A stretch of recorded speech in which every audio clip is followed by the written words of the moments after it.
Assalamualaikum warahmatullahi wabarakatuh. Perkenalkan, nama saya Dio Surya Pratama dengan NIM 3125104484 yang akan mempresentasikan esai ilmiah dengan judul Keunggulan dan Tantangan Teknologi Kelas D Amplifier pada Sistem Audio Modern.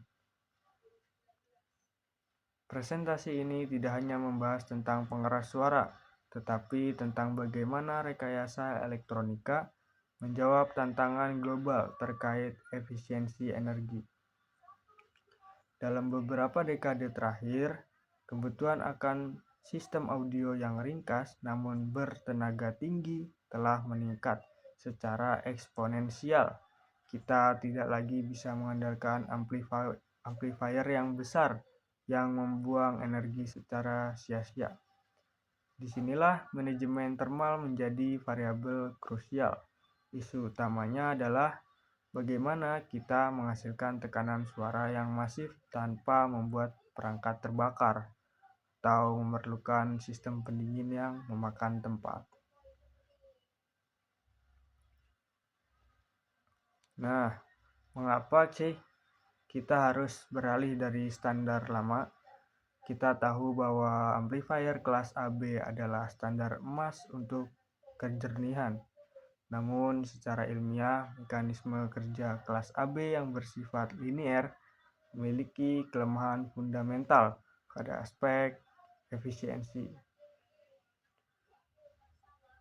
Data menunjukkan efisiensi teoritis kelas AB adalah 78,5%, tetapi faktanya saat memutar musik, efisiensinya sering merosot di bawah 30%.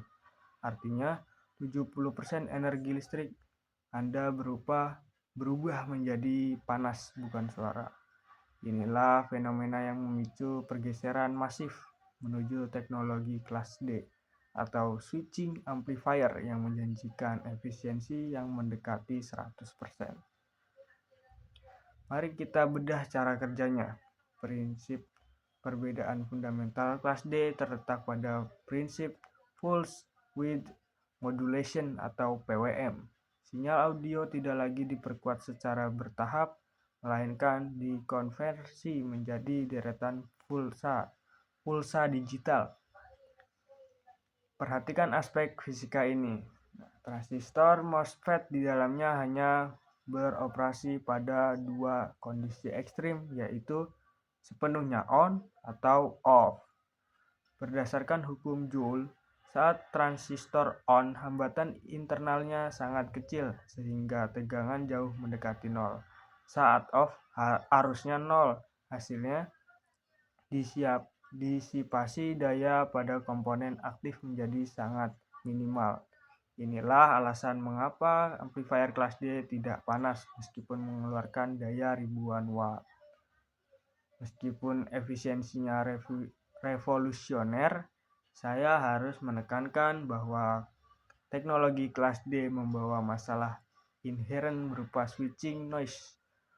Persaklaran transistor pada frekuensi tinggi sekitar 300 kHz hingga 1 MHz menghasilkan harmonisasi yang dapat mengganggu sinyal audio dan menyebabkan interferensi elektromagnetik atau AMA.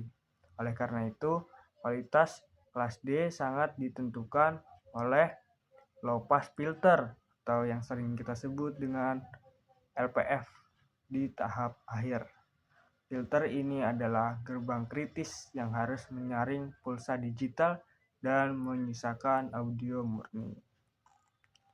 Nah, tantangan teknis sesungguhnya seperti yang dibahas oleh Puzes tahun 2005 adalah menjaga linearitas fase sinyal saat melewati filter ini agar suara tidak terdengar kasar di frekuensi yang tinggi.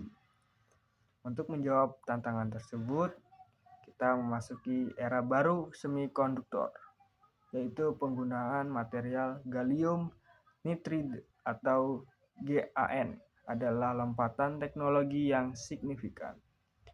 GaN memiliki mobilitas elektron yang jauh lebih tinggi daripada silikon. Hal ini memungkinkan frekuensi pensaklaran yang jauh lebih tinggi dengan kehilangan energi yang lebih rendah. Dampaknya luar biasa. Kita bisa menggunakan frekuensi PWM yang lebih tinggi sehingga filter menjadi lebih sederhana dan suara yang dihasilkan memiliki resolusi high-res yang mampu menandingi kehangatan audio analog. Sebagai simpulan, teknologi kelas D telah mengubah paradigma dasar dalam industri audio global. Ia bukan lagi alternatif murah, melainkan standar masa depan. Keunggulannya dalam menekan pemborosan energi menjadikannya teknologi paling relevan di era keberlanjutan energi saat ini. Kedepannya, harmoni antara performa teknis GAN dan algoritma kontrol digital akan memastikan bahwa kita tidak perlu lagi memilih antara efisiensi atau kualitas. Kita bisa dapat keduanya, antara kelas D atau kelas B, AB. Mungkin itu saja presentasi yang dapat saya sampaikan. Kurang lebihnya saya mohon maaf. Akhirul kalam, wallahul muwafiq ila aqwamit thoriq. Wassalamualaikum warahmatullahi wabarakatuh.